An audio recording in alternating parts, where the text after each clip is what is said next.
Halo teman-teman, selamat datang kembali di kanal Boruto 2 Blue Vortex Fan Theory. Dalam video ini admin akan membuat sebuah alur cerita dari Boruto yang bersumberkan dari beberapa teori dan spekulasi, kemudian admin rangkum menjadi alur cerita, agar kalian lebih menikmati videonya. Jadi, kalau begitu langsung saja kita ke videonya, tapi sebelum itu tonton dahulu video kita sebelumnya yang ini, dan jangan lupa juga untuk like, subscribe, dan share, serta bantu kami menuju 5.000 subscriber. Jika sudah, ayo kita lanjutkan alur cerita teori Boruto 2 Blue Vortex ini.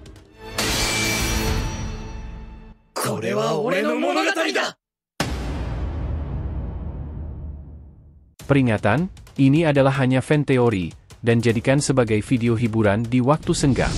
Boruto episode 296 bagian ke-49, Rantai Emas Himawari. Pertarungan semakin memanas ketika Jura menemukan dirinya semakin terpojok, sementara Himawari terus memperoleh kekuatan tambahan dari monster iblis kelinci, meskipun Himawari saat ini sedang dikendalikan oleh monster iblis kelinci. Serangan-serangan yang dilancarkan Himawari, diperkuat oleh kemampuan-kemampuan yang ia peroleh dari Kaguya Otsutsuki, semakin membuat Jura merasa tertekan. Dalam keputusasaan dan kebingungan, Jura mengakui dalam hati, sialan, bocah ini, dia terus bertambah kuat. Tak kusangka anak dari Naruto memiliki kekuatan sebesar ini.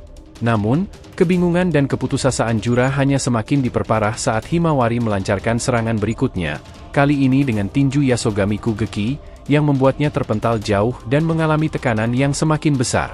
Dengan nada mengejek, Himawari menyampaikan kata-kata yang menghina Jura, "Kau ternyata lemah sekali ya, apa hanya itu saja kekuatan yang kau miliki?"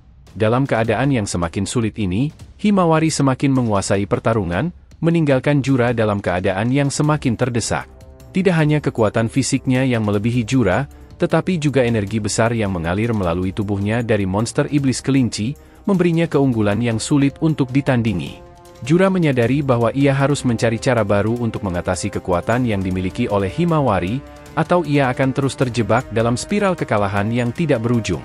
Namun, dengan Himawari yang semakin dominan dan tanpa celah untuk menyerang, Jura menyadari bahwa ia berada dalam situasi yang sangat sulit, di mana harapan untuk mengubah aliran pertarungan semakin tipis. Jura mulai mengkalkulasi langkah berikutnya dalam pertarungan yang semakin sulit melawan Himawari yang sedang dirasuki oleh monster iblis kelinci. Dalam situasi di mana hanya dirinya dan Hidari yang berada di Konoha, Jura mempertimbangkan kemungkinan memanggil bantuan dari Matsuri dan Bak, dua rekannya yang saat ini belum diketahui keberadaannya. Dia menyadari bahwa kedatangan mereka bisa memberikan keunggulan strategis dan mungkin menyediakan peluang untuk melemahkan Himawari. Dalam hatinya, Jura merenung, "Aku harus memanggil yang lainnya untuk membantuku. Kekuatanku tak cukup untuk mengalahkannya. Tapi, aku berasumsi jika bocah ini akan melemah karena tubuhnya tak akan mampu menahan kekuatan tersebut terlalu lama." Admin juga berasumsi jika Himawari juga tidak akan menahan kekuatan tersebut terlalu lama, karena tubuhnya juga belum mampu, sama seperti Jinchuriki sebelumnya, yang tak mampu menahan kekuatan dari bijunya. Namun, Jura juga menyadari bahwa memanggil bantuan bukanlah tanpa risiko. Ada kemungkinan bahwa Himawari, dalam keadaan terdesak, akan semakin memperkuat serangannya. Dia juga menyadari bahwa Himawari mungkin tidak akan mampu menahan kekuatan monster iblis kelinci terlalu lama, dan hal ini bisa berarti bahwa waktu adalah faktor penting dalam pertarungan ini. Dengan pertimbangan ini, Jura harus membuat keputusan yang cepat, mempertimbangkan manfaat dan risiko dari memanggil bantuan dari Matsuri dan Bak. Hal ini menunjukkan kompleksitas situasi di mana Jura berada, di mana setiap langkah harus dipikirkan dengan hati-hati untuk mencapai kemenangan yang diinginkan dan dapat menemui Naruto. Sebelum Jura sempat bereaksi, tiba-tiba Himawari memperlihatkan kemampuan unik dari klan Uzumaki yang mengejutkan. Dengan kejutan yang tidak terduga, Himawari mampu mengaktifkan Kongo Fusa, sebuah kemampuan spesial yang hanya dimiliki oleh anggota klan Uzumaki. Admin mengasumsikan bahwa sebagaimana Boruto mewarisi dan mampu menggunakan teknik kakeknya, Hiraishin, Himawari juga kemungkinan mewarisi teknik dari garis keturunan Uzumaki, yaitu rantai penyegelan adamantin atau Kongo Fusa. Himawari mengeluarkan rantai cakra yang berasal dari monster iblis kelinci dan segera mengendalikannya saat mereka menjulur keluar dari tubuh, langsung diarahkan ke arah Jura yang tak berdaya. Tanpa kesempatan untuk menghindar, Jura terjebak dalam serangan itu karena kecepatan teknik ini sangatlah mendadak. Sementara Jura berusaha memproses situasi yang cepat berubah, serangan Himawari melalui Kongo Fusa semakin membingungkan dan mematikan. Rantai cakra yang melingkari tubuh Jura mempersempit gerakannya, membatasi kemampuannya untuk bertahan atau melarikan diri. Kekuatan energi dari monster iblis kelinci dalam serangan itu membuatnya semakin kuat.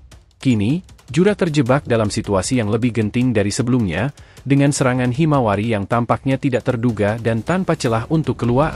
Dalam keadaan yang semakin genting, Jura tak bisa menahan kebingungannya saat dia berusaha mengatasi serangan tak terduga dari rantai-rantai Himawari. Serangan apa ini? Serangan ini sangat cepat, gumam Jura dalam hati, mencoba mencari jalan keluar dari kepungan rantai itu, namun tanpa hasil. Sementara itu, dia menyadari betapa kerasnya rantai tersebut, mengakui dalam hati, rantai ini sangat keras sekali untuk dihancurkan. Seperti yang diketahui, rantai-rantai itu memang sangat kuat, bahkan cukup kuat sehingga Kurama pun kesulitan menghancurkannya. Ketika serangan mulai menyayat tubuhnya secara brutal, Jura merasakan keanehan, karena upaya pemulihan tubuhnya menjadi tidak berhasil. Apa yang terjadi? Kenapa aku tidak bisa memulihkan diri? Hei bocah, kekuatan apa yang kau gunakan? Desak Jura, menyadari bahwa kekuatan yang dimanfaatkan oleh Himawari memiliki dampak yang jauh lebih luas dari yang diantisipasinya. Selain mampu menyerang fisik target, rantai-rantai tersebut juga memiliki kemampuan untuk menetralisir target mereka dengan melemahkan cakra mereka. Ini tentu saja menjadi kelemahan yang signifikan bagi Shinju, karena jika asupan cakra mereka terganggu, maka kekuatan, kecepatan, dan regenerasi mereka juga akan terpengaruh secara serius. Rantai yang dibuat Himawari membuat Jura terjepit tanpa kemampuan untuk bergerak atau melawan, karena kekuatannya yang sangat besar dan tidak bisa dihancurkan. Selain itu, gangguan pada aliran cakranya membuat Jura tidak bisa memulihkan dirinya, karena energi yang seharusnya berasal dari tubuh inti Jubi tidak dapat sepenuhnya dimanfaatkannya. Di sisi lain, Kawaki hanya bisa menyaksikan dengan terkejut akan kekuatan yang dimiliki oleh Himawari. Bahkan dibandingkan dengan kekuatan Kawaki saat ini, dia merasa sangat lemah, karena tampaknya kemampuannya tidak mengalami peningkatan selama 3 tahun terakhir. Kawaki adalah 80% Otsutsuki karena Ishiki mati sebelum proses ekstraksi karmanya selesai, dan dia memiliki akses penuh hampir ke semua kemampuan Ishiki, tetapi saat ini dia tampaknya jauh dari kemampuan terbaiknya. Meski kuat secara fisik, kekurangan dalam kecerdasan taktis membuatnya seringkali terdesak dan kalah dalam pertarungan. Kini, muncul pertanyaan tentang langkah selanjutnya bagi Kawaki untuk meningkatkan kekuatannya. Dan apakah Amado akan memiliki peran kunci dalam proses tersebut, mungkin memberikan kemampuan baru yang bisa membantu Kawaki melindungi Naruto dari ancaman Shinju. Terima kasih telah menonton video alur cerita teori Boruto episode 296 bagian ke-49, Rantai Emas Himawari. Jangan lupa untuk like, subscribe, dan share, semoga membuat kanal YouTube Boruto to Blue Vortex Fan Theory semakin berkembang. Jika sudah terima kasih, dan sampai bertemu di video alur cerita teori berikutnya.